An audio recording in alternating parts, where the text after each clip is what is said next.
First question. A bit stream 1101011011 is transmitted using CRC method. The generator polynomial is x power 4 plus x plus 1. What's the actual bit string transmitted? இப்போ இங்கே கொடுத்துருக்குற இந்த ஸ்ட்ரிங்கை bit ஸ்ட்ரீமை நம்மளை ஒரு centre turn இது யூஸருக்கு CRC method வச்சு transmit பண்ண சொல்கிறாங்க. இதுக்கு அவங்க கொடுத்துருக்கிற generator polynomial X power 4 plus X plus 1.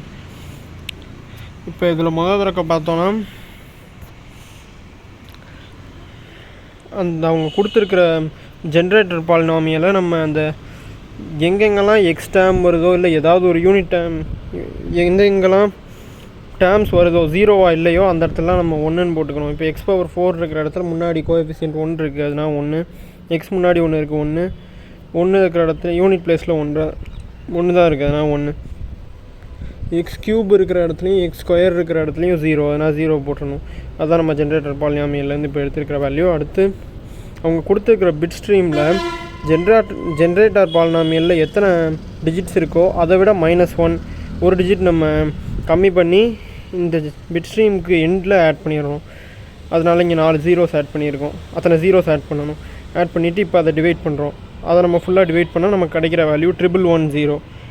இப்போ திரும்ப ஒரு தடக்க இந்த பிட் ஸ்ட்ரீமில் 4 ஜீரோ ஆட் பண்ணோம்ல, அதுக்கு பதிலாக இப்போ கிடச்சிருக்கிற இந்த 4 நம்பரை ஆட் பண்ணணும். கடைசியில் ஆட் பண்ணி திரும்ப அதை டிவைட் பண்ணுறோம். அப்படி திரும்ப டிவைட் பண்ணுறப்ப நமக்கு வேல்யூ 0ன்னு கிடைக்கிது. அது 0ன்னு கிடச்சிருச்சுன்னா நமக்கு ஒரு எரரும் இல்லை, எல்லாமே கரெக்டாக போயிடுச்சுன்னு அர்த்தம். Second question. Generate hamming code of the 8-bit binary number 11000100. So the priority bit positions அந்த கிவன் நம்பர். இவங்க கொடுத்துருக்கிற பைனரி நம்பருக்கு நம்ம ஒரு ஹேமிங் கோடு ஜென்ரேட் பண்ண சொல்கிறாங்க, அதை பார்ப்போம்.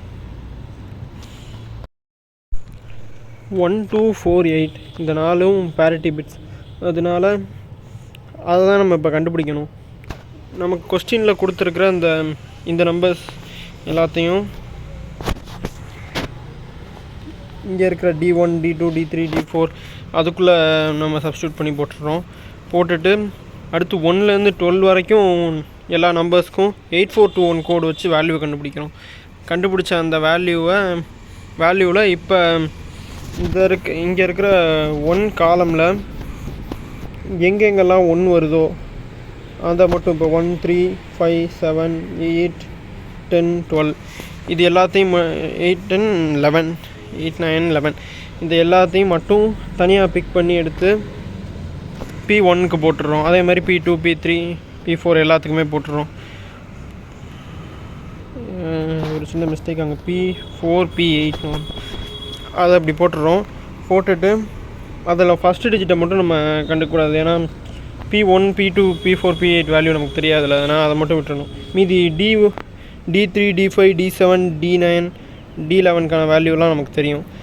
அதனால் அந்த வேல்யூஸ் எல்லாத்தையும் சப்ஸ்டியூட் பண்ணி இங்கே இப்படி போட்டுருவோம். அதில் நம்பர் ஆஃப் ஒன்ஸ் ஈவன் நம்பராக இருந்துச்சுன்னா 0, ஆட் நம்பராக இருந்துச்சுன்னா 1. இப்போ P1 P2 P3 P4 values எல்லாத்தையும் இந்த இதில் சப்ஸ்டியூட் பண்ணிடுறோம். அதான் நம்ம ஹேமிங் கோட். அடுத்து third question. given the data word 10100111010 and the divisor 10111. So the generation of code word set. இப்போ இவங்க கொடுத்துருக்கிற இந்த டேட்டா வேர்டை இந்த நம்பர் வச்சு நம்ம டிவைட் பண்ணணும். இதுவும் சிஆர்சி மாதிரி தான் கிட்டத்தட்ட. இந்த அவங்க கொடுத்துருக்கிற நம்பரில் இங்கே இருக்கிற நமக்கு 5 டிஜிட்ஸ் இருக்குது. இப்போ அந்த 5 டிஜிட்ஸ் இருக்குதுன்னா 5 டிஜிட்டில் டிவைசர் இருக்குது, அதனால் -1. 4 டிஜிட்டில் 4 ஜீரோ டேட்டா வேர்டுக்கு பின்னாடி ஆட் பண்ணிடுறோம். ஆட் பண்ணி டிவைசரை வச்சு டிவைட் பண்ணுறோம். டிவைட் பண்ணால் நமக்கு வேல்யூ 0 1 வருது. இப்போ அந்த 0 1 மொத்தமாக 4 டிஜிட்டாக எடுத்துருக்கோம், 0 0 0 1ன்ட்டு. அதை இந்த 0 0 0 0க்கு பதிலாக டேட்டா வேர்டுக்கு லாஸ்ட்டில் அட்டாச் பண்ணிடுறோம். அட்டாச் பண்ணி திரும்ப அதுக்கு டிவைட் பண்ணுறோம். அப்போ 0 வருது. அவ்வளோதான். தேங்க்யூ.